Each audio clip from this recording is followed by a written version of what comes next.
Berdoa sebelum dan sesudah belajar.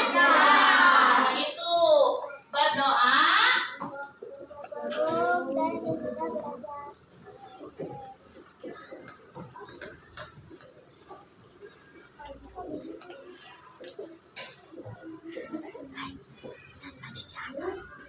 siap, sepakat dengan sepakat kelas ini? Siap. Berarti sudah ya, sepakat ya. Ada lagi yang mau menambahkan? Coba angkat tangan. Tidak ada? Berarti sepakat ya ini ya?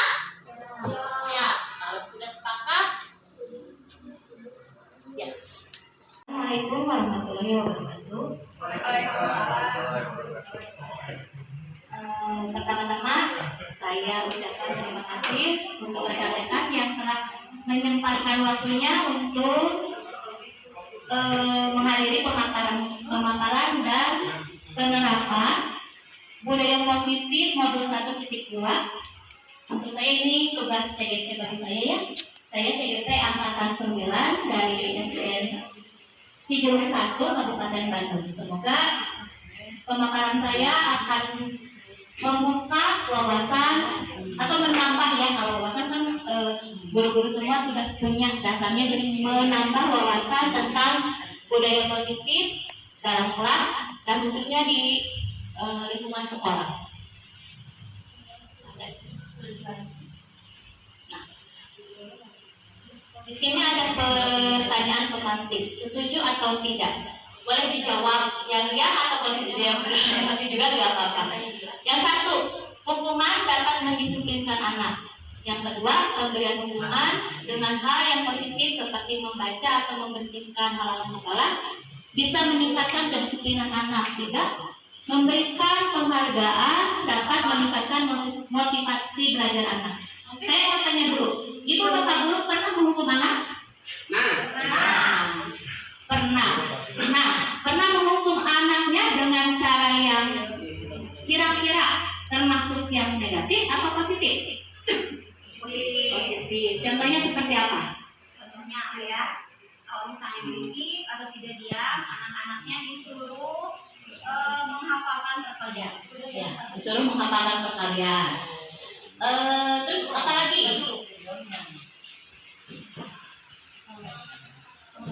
Ada yang pernah menghukum dengan memberikan hukuman fisik seperti lari di? Tidak. Saya sendiri dulu pernah melakukan itu. Ya, Pak Irfan, ya. Ya. Dengan apa hukumannya? Push up. Kebetulan Pak Irfan guru PAI ya, guru olahraga. Pak Cece guru olahraga menghukum anak dengan push up, memberikan push up. Kalau Pak Cece? Ya, menghukum dengan menghafalkan surat pendek. Ya. Nah, di sini hukuman dapat mendisiplinkan anak. Tadi seperti kalau yang dibuat di kelas prosi disuruh menghafalkan perkalian. Misalnya perkalian dari 1 sampai 10 ya, karena di kelas 4. Kalau Pak Irfan, kebetulan beliau guru olahraga, kalau yang telah datang olahraga berarti di push up. Kalau Pak Cecep kebetulan dia guru PAI, menghukumnya dengan wajib kalau yang melakukan kesalahan harus hafalan ya, hafalan. Kita lihat lagi slide selanjutnya.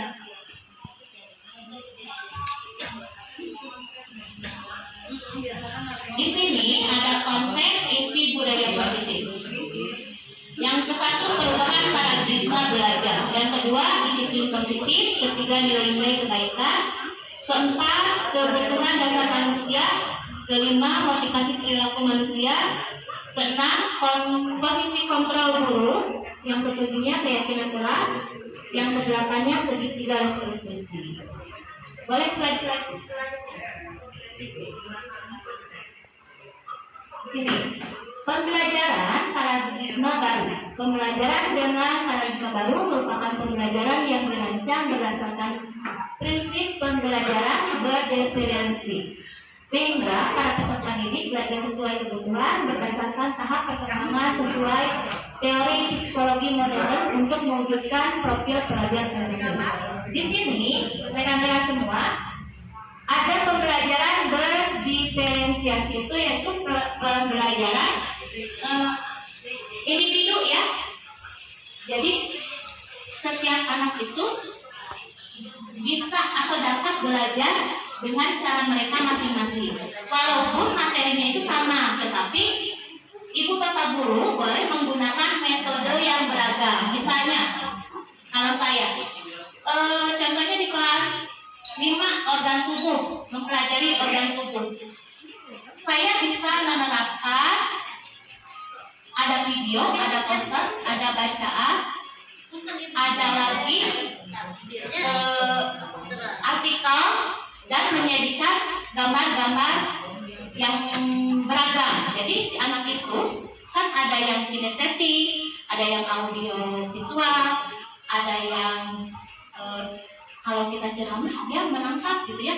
Jadi guru-guru itu harus memanfaatkan berbagai macam metode pembelajarannya, walaupun terasa ribut gitu ya, saya harus membawa ini, membawa itu, tetapi itulah makna pembelajaran berdiferensiasi. Jadi setiap anak itu tidak akan sama cara belajarnya. Ada yang cepat melalui menonton, ada yang cepat untuk membaca. Kalau membaca dia cepat menangkapnya gitu. Ada yang cepat menangkap pelajaran dengan mendengarkan cerita atau melihat gambar atau di alam terbuka, di lingkungan. Nah, itu pembelajaran tentang berdiferensiasi atau paradigma belajar baru. Selanjutnya, miskonsepsi tentang teori kontrol. Di sini kita merefleksikan diri ya. Kalau kita merefleksikan diri, kadang-kadang kita akan ada timbul pertanyaan-pertanyaannya di dalam diri kita. Ilustrasi guru mengontrol murid. Nah, kalau ini banyak sekali kejadian sehari-hari di kelas kita. Apakah kita bisa mengelola kelas, mengelola keadaan murid? Terus ada lagi ilustrasi bahwa kritik dan membuat rasa bersalah mampu mengeluarkan rasa bersalah. Jadi menghukum anak itu tidak harus dengan, kalau Sundanya ya, dengan lembut juga.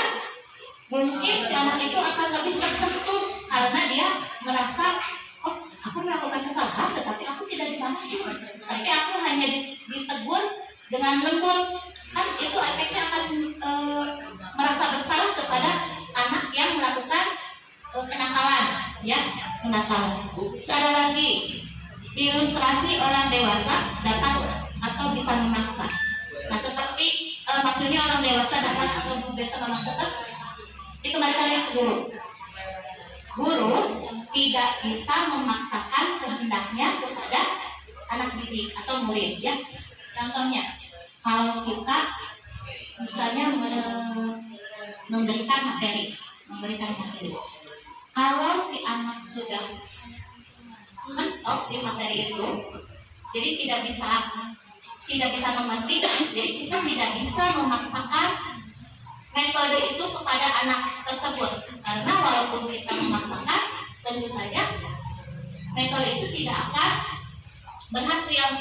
Kita harus mencari metode yang lain lagi, metode yang selanjutnya untuk bisa menghasilkan pembelajaran yang bermakna atau memberikan pengalaman bagi anak tersebut. Jadi kita tidak boleh memaksakan kehendak kita atau keegoisan kita kepada anak. Yang terakhir, ilustrasi bahwa semua perbuatan positif, efektif, dan bermanfaat. Jadi kalau itu saya kira kita dijelaskan mengenai pembuatan keyakinan kelas dan contoh keyakinan kelas yang sudah dibuat. Terima kasih.